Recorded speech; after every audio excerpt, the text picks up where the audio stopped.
96 Bitter Beings is a band that features the great Deron Miller, formerly of CKY. But what will this new band sound like? That's the big question, isn't it? I got news for you. Sounds pretty much like what you think it would. It sounds like CKY.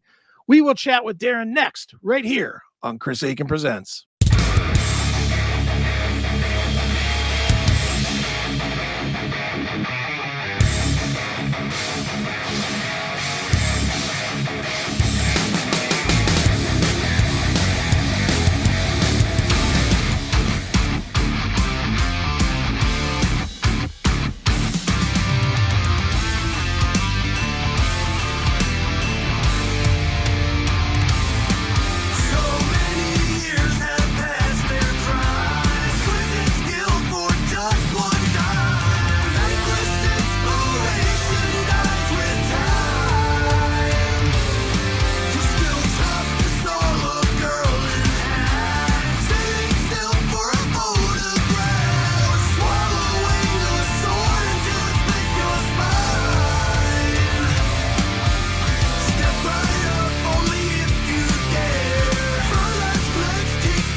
It is Chris Akin Presents, and I, of course, am Chris Akin. And I've got to tell you guys, I could not be more excited to, as I was telling him, to reacquaint after a long, long time since we saw each other last, like 20 plus years. 23 years, a long time, man. But I'm super happy to be talking to Deron Miller about this brand new release and somewhat new band, probably new to some people anyway, although it's been around for some years.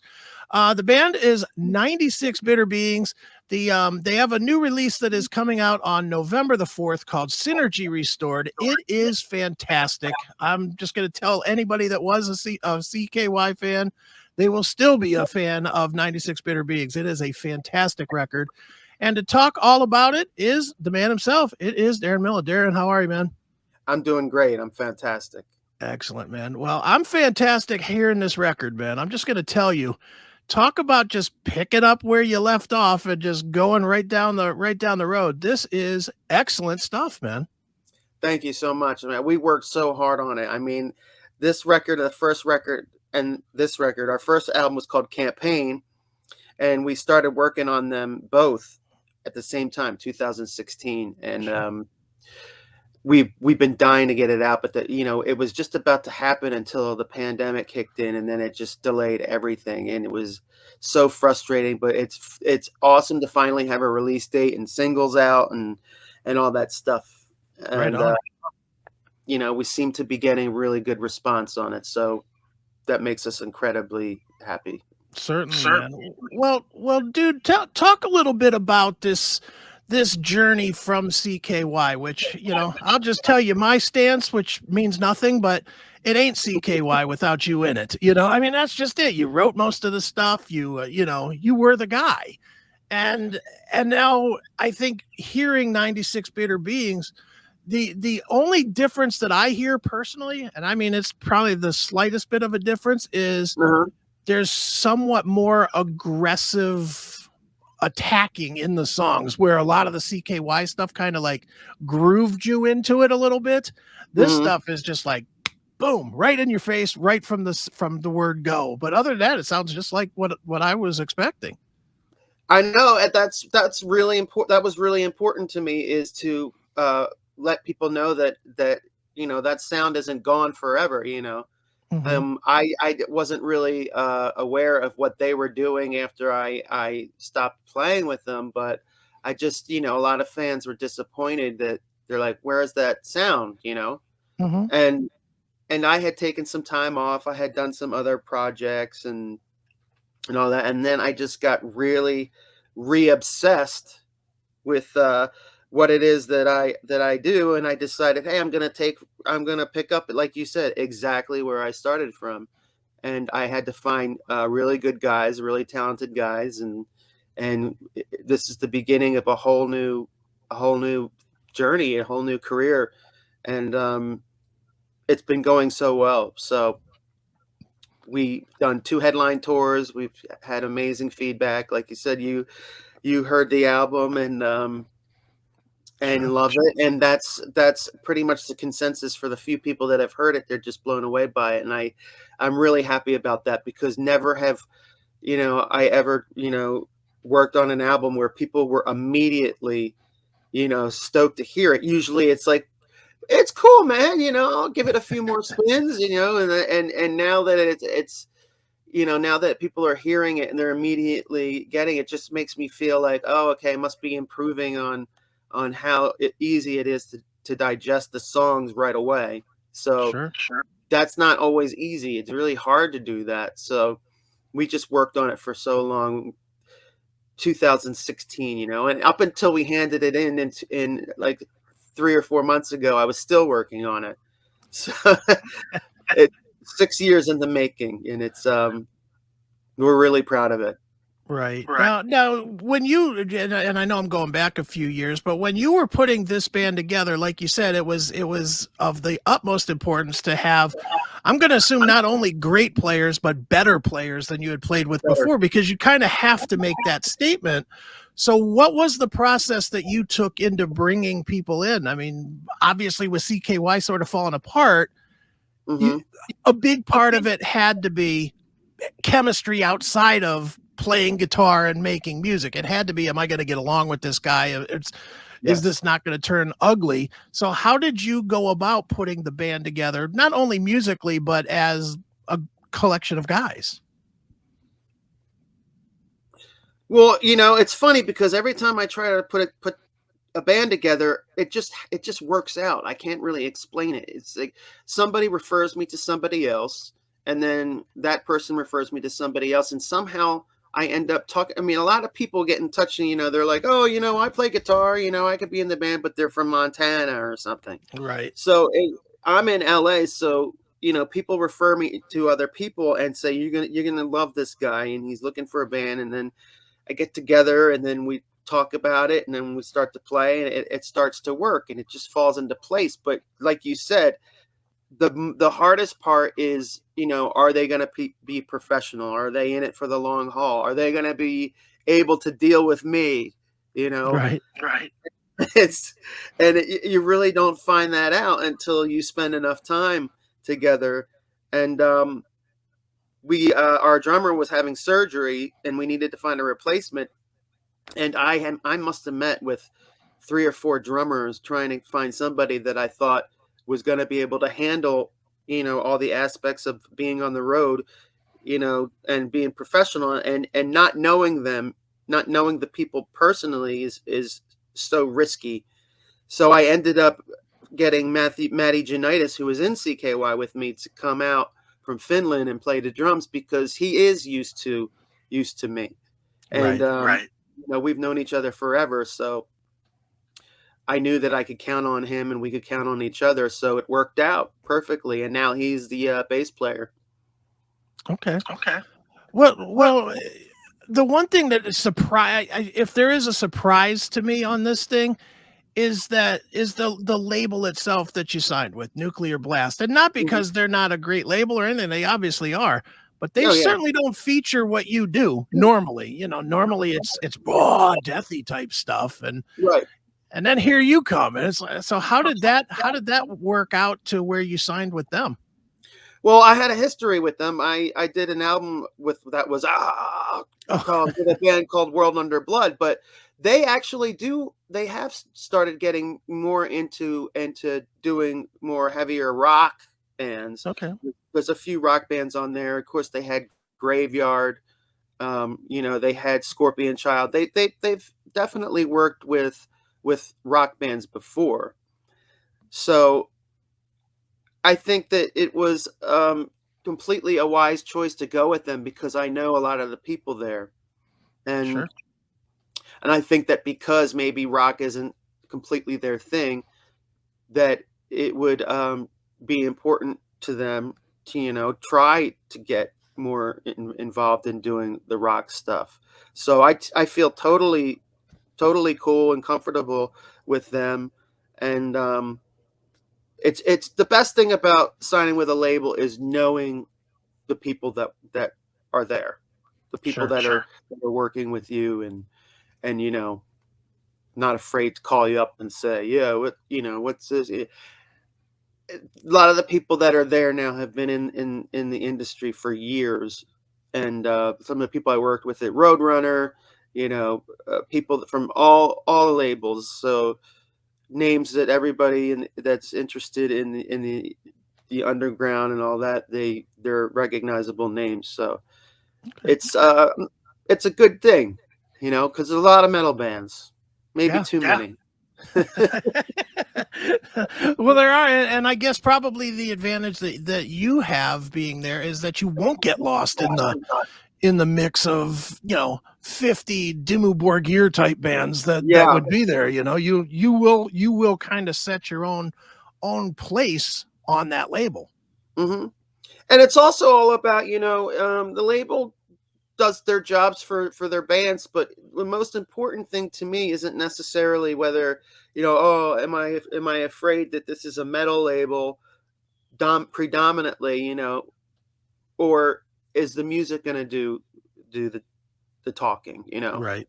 I believe, and I've always believed in word of mouth. So I think that as long as the label can print up CDs and records and get the streaming and stuff out there, I'm not worried. I think that like you said, the album is good enough that once somebody hears it, they tell other people, and the word of mouth spreads it. And I know that it's a very old idea that word of mouth gets anything out.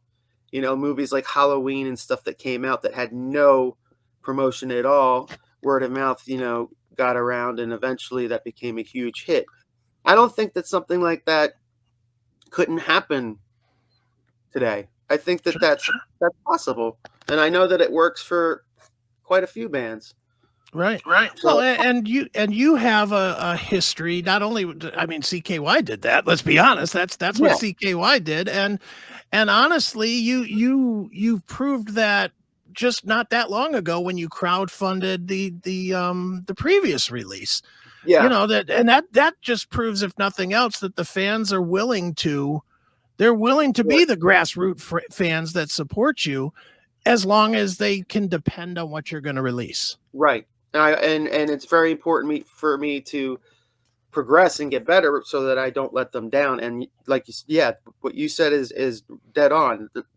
The fans that I've had for years, and the newer ones, and everybody that's finding out about what I used to do and am now doing now, are extremely supportive. Sure. And Yeah. I think that has a lot to do with how important it is for bands to have really close personal relationships with as many fans as they possibly can. And I think that that's something else that's missing from Mhm. a lot of what's going on with I don't know. I don't want to name bands, but it just seems like there doesn't seem to be much uh, personal connections, or Mhm. and I wanted to change that. There was a time where I stopped doing that, and I regret it, because it being a kid, being 20 years old and in a big band, it's like that's not time to be. You're not the most mature person that you're going to end up being, and you end up doing a lot of stupid stuff. So I wanted to change that, and this time around, now that I'm doing this again, which is the only thing I know how to do and want to do, I decided to clean up my act. I decided to change everything that I think I did wrong in the past. So I think that has a big part in where this band is going and where it's going to go in the future. Certainly. Well, Darren, let's talk about the new record. It is called Synergy Restored. It is, like I said, it is fantastic, and we're making a lot of comparisons to the past. Yes, And I think that's gonna always happen. Hey, look, even if the band sounded 1,000% different than the past, it's still gonna be like, this guy was in CKY, and this I is know. that's the deal. But for you as a musician, the guy that's the closest to it, it's easy for me to say, well, this sounds similar to that, but how is it different? How do you perceive it as different? How do you look at the songs and say, okay, this is the growth that maybe other people wouldn't see? Well, I know it might sound a little bit, I don't know. I don't think arrogant is the word, but I don't have the obstacles that I had in the past. I Okay. think that a lot of the decisions I made for the songs and the recording and all that, the rest of the band were pretty much um, cool with. And I think it was about gaining experience for all of us, and I had more of a hands-on approach to this, and working with our guitar player Ken, who's also a genius at recording and engineering and mixing. We work nonstop, and there was an unlimited amount of time. Like, I could go over there and work with him anytime I wanted, whereas before it was all scheduled out and inconvenient at times. And just having learned so much from doing 4, 5, or 6 albums in the past, it was just so much easier and more comfortable to get along with Ken in the studio and just get what we needed to get done, and come up with ideas that we didn't have to argue over. And I just think that he's really good at getting clearer sounds, where I think some of the records in the past were a little bit muddy. Okay. So we tried to mix it as clear and as even as possible. We wanted to get everything that we had recorded into the songs, but not as prominent or overexposed as a lot of mixes were in the past. So I just think that everything improved. But Okay. yeah, but you're right. Yeah, I'm never gonna get away from the CKY thing. And it's funny because a lot of people that talk to me think that I'm gonna take offense to that. But I was in that band for 15 years. It's a Sure. huge part of my life. And the sound is a huge part of my life. So it's Hmm. the only sound I can do. I try to write songs for other bands sometimes, and I can't escape, you know, the Hmm. that sound, no matter how hard I try. It's just me, it's just Sure. part of me. The way I play, the way I can come up with stuff, the way it sounds, the effects that I use, and all that stuff. So it's really important for me to improve and have everything sound better and correct the mistakes of the past. Sure. Well, not that I would say there was a lot of mistakes. As a big CKY guy, I'm not looking at it saying, "Wow, you fixed a lot of broken shit." Well, I'm definitely not it's more saying that. behind it's more the behind the scenes stuff. It's more the stuff that were mistakes in the past that nobody saw, you know. Right. So Certainly. musically, I wouldn't say there was too many mistakes. I mean, there's a lot of things if I listen to, and I don't listen to those old albums very much, but I know that there is some material on some of those records where I just kind of cringe, like, oh, I could have done that better. But we just didn't have the time, and this time we did. Sure. Now, how do you feel with 96 Bitter Beings? Do you feel like in a way you're starting over, or do you think that the reputation that you have is enough that you kind of pick up mid-career? I think it's a little bit of both. I'm Okay. starting. It is a start over because it's a new band. It's a new group of guys. We've been together for a long time, but we worked to get to this point. And like I said, COVID was a huge knockout for everybody. But Sure. for us, it was just so frustrating to watch 2 years go by and just waiting and waiting and waiting to find out what was going to go on. We didn't want to put it out during the pandemic because we wanted to go out and tour. Right. So it was just frustrating. And I forgot your questions. No, What that was that that the question was, do you Oh, feel the like you're time. starting over Yeah, versus right. Yeah, and then in the other sense, it's just a continuation. I took a break. I did some other projects. They were self-released. They did well. I kept in touch with fans and people that used to be fans who were wondering what the hell happened to Deron Miller. They came back, and they're continuing to come back. And so in a sense, it's a continuation. It's just these albums that we've done are exactly what I would have done if had I been still in CKY. right? Makes sense. they just might not have sound as good. That's all. Right. Definitely. Well, Darren, I got to tell you, man, regardless of the records themselves, you don't, at least with CKY, and I'm assuming it's going to be the exact same with 96 Bitter Beings. You don't experience this band until you see it. That's just the way it is. You guys are a live band. You were a live band. I'm assuming you are a live band Oh still. yeah, So tighter than ever. okay, so talk about what that's gonna be, what you'll be playing, and what you're gonna be, what people can expect when they see you. Well, we just completed a summer tour on July 20th, August 21st, and my God, it was difficult in a good way. It was such a challenge in so many ways that part of the challenge that made everything difficult, I can't even go through all the problems that we had. We got really sick. We lost a band member.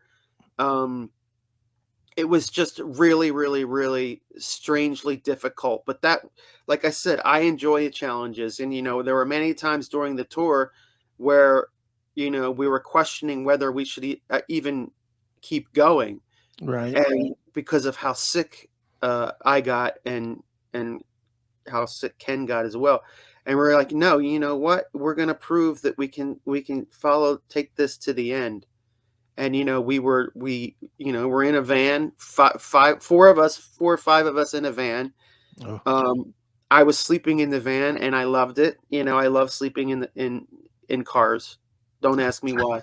Hotel rooms scare the shit out of me. I don't know why. Something must have happened when I was a kid, but nothing makes me uncomfortable more than a hotel room, because usually they have terrible cable, which I can't fall asleep without watching TV. Right. And the bed is made and the sheets are crispy and it just feels like you're at somebody else's house. Right. Somebody you don't know. There's a fear. There's a hotelophobia or something. I don't know what it is, but I can't do it. There's also the problem that they're going to wake you up at 10 a.m. and say, wake up, housekeeping. And that shit just scares the shit out of me. So I enjoy just staying in the van and sleeping on top of people's luggage. And, it saves money and it saves time, because we, can travel more.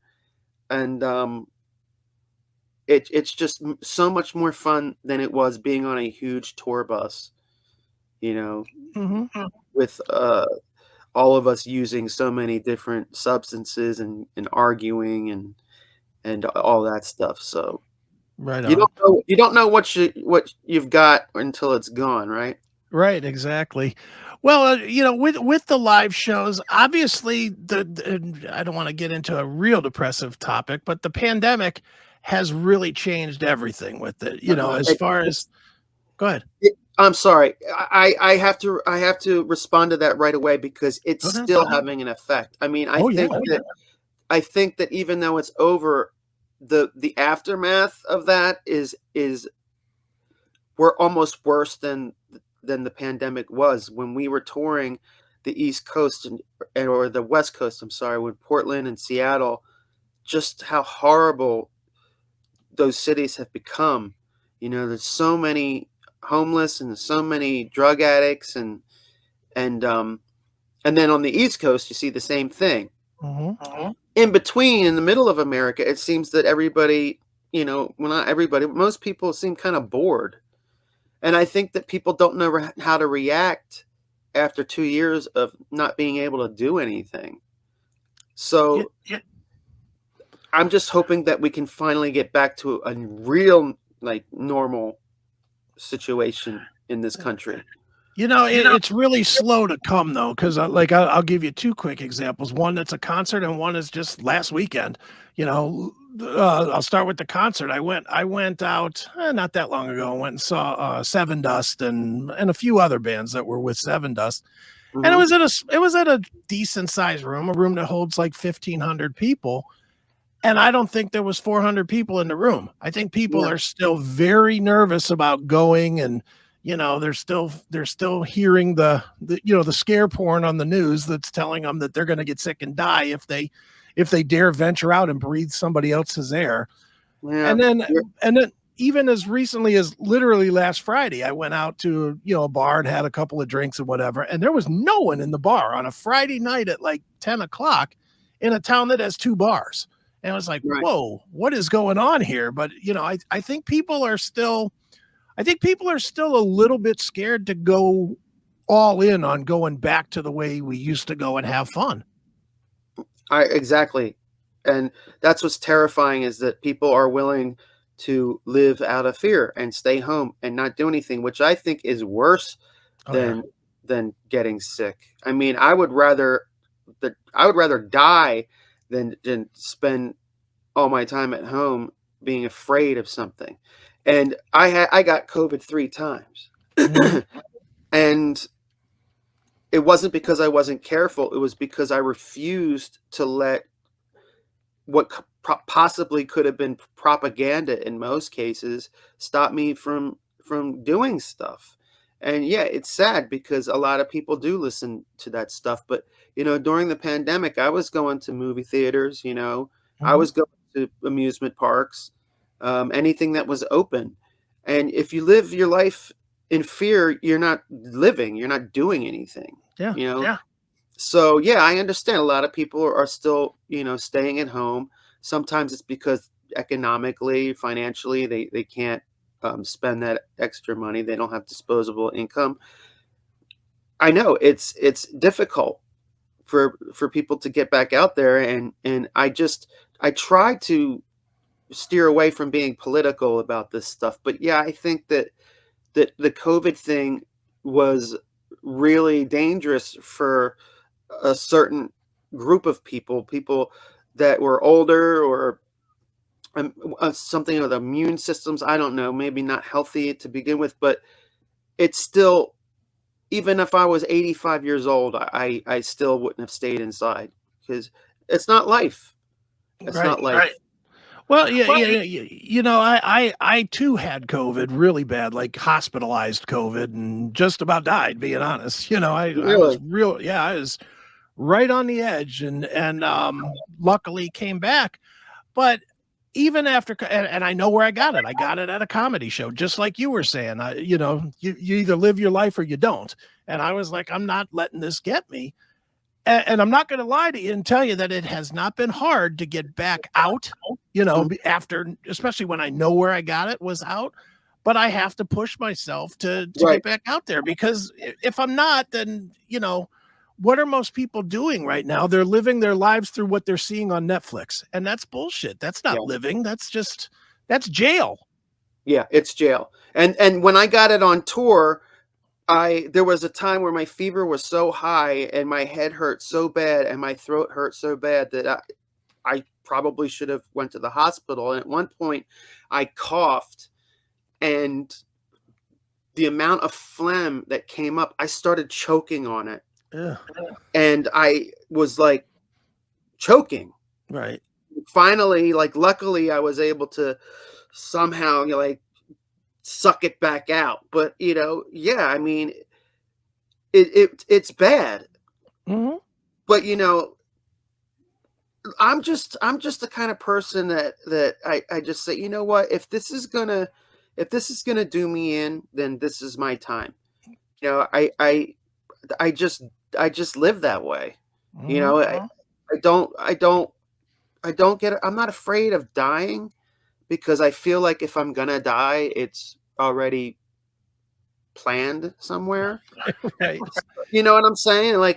I don't think that there's anything. That's just something I believe. But yeah, there was a time where I was trying to sleep, and I woke up and couldn't breathe, and I was choking, and I really had to take care of myself. Sure. And for luckily this was my 3rd time having it. The first time was even worse. And that was another time where I was thinking I should probably go to the hospital, because this is unlike anything I've ever had in my life. But I said, you know what? I'm just going to stay here. I'm going to stick it out. And if my body can't handle it, then this is my time. Right. Well, and I always say this. It sounds like me and you are kindred spirits, man, because I'm the same way. It's like being afraid of dying is silly. It's the one thing that's a given. You know, it's gonna happen. So fearing it is dumb. You're fearing that it's like fearing your next breath. You know, it's Right. gonna happen. You're not even going to know. Yeah, exactly. You You know, know, and that's hard to contemplate. It's hard for a lot of people to contemplate that are afraid of death, is that once you die, you don't even know. There's Mhm. nothing to be afraid of because it's done. Yeah, Now, I have really ridiculous fears, but most of them require me living through them. But right. I have a lot of phobias that are completely, like I said, the hotel thing, are completely, I don't know what the word is, ridiculous. But no, I mean, like, whatever happens, happens, and Right. you just gotta fight your way through it. If it's something that doesn't hit you and get rid of you right away, then you gotta fight your hardest to get through it and move on. Exactly, man. Well, dude, obviously, man, you're gonna have this new release, Synergy Restored, out in November. What in your mind will make this a success? Is it just that people hear it? Is it an X number of streams or sales or a record company giving you another one or what will at the end of the day, a year from today when I talk to you, what's going to have you say, "Yeah, this was a success," or "Nah, we didn't get where we wanted to get to?" That's a good question because I'm very concerned with. I've always been concerned with the business. I've been looking at numbers and all that stuff since I was 16. I was always curious to find out, my favorite bands and how well they were selling and who wasn't selling and who was going to get dropped and all that stuff. But at this point, this is the first time in a long time that